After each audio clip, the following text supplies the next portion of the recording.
Hello Chameleon Academy, this is Bill Strand welcoming you to your daily Chameleon Touchpoint. Today we're going to be talking about assembling screen cages. Yes, it seems simple, but you know what?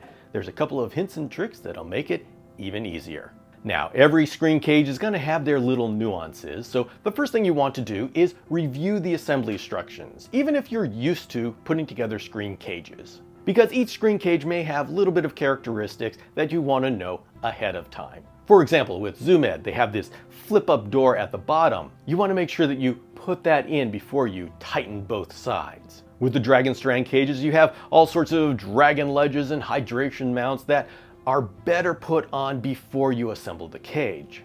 So go ahead and just peruse those assembly instructions to see if there's anything you need to be aware of before you just put everything on. Now, there may be some things that you have that you want to put on that aren't in the assembly instructions. For example, if you get the Mist King, Climb Mist, Mist Wedges, or the hydration mounts from Dragon Strand, or you buy the Dragon Ledges from Dragon Strand and they come in separately, all of these things are good to put on your cage before you assemble the cage. Now, you can put all of these things on after the cage is assembled, but it's so much easier when you have to drive through the aluminum frame that you do it while the panel is flat on a hard surface. Once it's assembled into a cage, it's a little bit tricky, and the chances of your screwdriver slipping and going through the screen panel rise dramatically.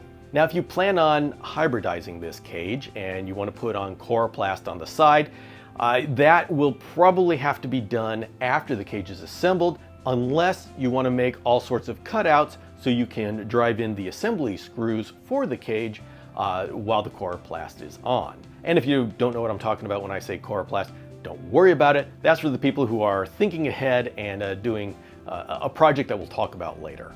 So when you're ready to start assembling your cage, the first thing I want you to do is get a bowl that you can put the screws in. I know that sounds simple, but let me tell you, those screws go all over the place. And so once you cut that bag open, it goes straight into a bowl. And then you want to find yourself a hard, flat surface. When we're putting screws into all of these aluminum frames, each one of these frames and screw attachment points has a certain tolerance. And if all of these tolerances add up in the wrong way, you could end up creating a cage that's lopsided and the door won't open and close cleanly. And this is for all screen cages.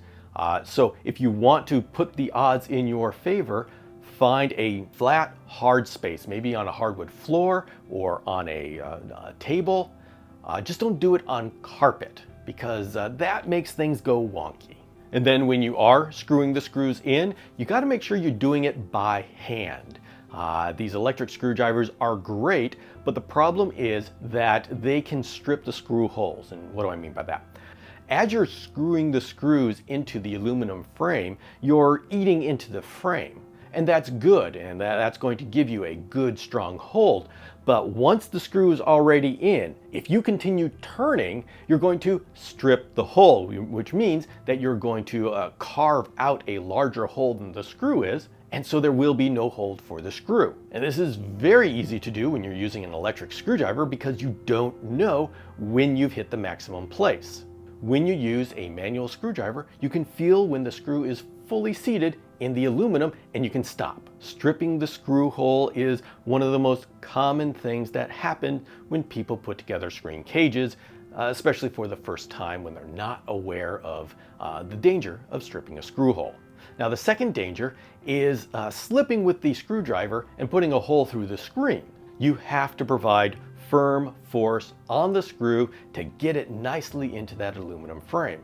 The way you do this is by slow, firm turns. You get yourself in trouble when you start hurrying or not paying attention to what you do. The screwdriver slips, goes through the screen panel, and you now have a hole that you need to fix. And finally, when you're down to that last piece, the door, consider whether you want to wait until you put the door onto the cage. If you're going to be doing a lot of installing things inside the cage, you may get tired of constantly trying to push the door open because it's falling closed on you. And so it's easy just to not install the door until everything is taken care of on the inside And then the last step can be putting on the door. And that's going to be the assembly for your cage. It really wasn't that hard, but boy, things get frustrating when you lose screws and you strip holes and you create holes in the screen. So hopefully I've helped you avoid those particular experiences. Now tomorrow, I'm going to be sharing a very cool project to where you can create an outdoor cage using a standard screen cage. This Daily Touchpoint episode is part of a larger series on Chameleon screen cages. If you missed any of the others and you want to go back to the beginning, that video is linked right here.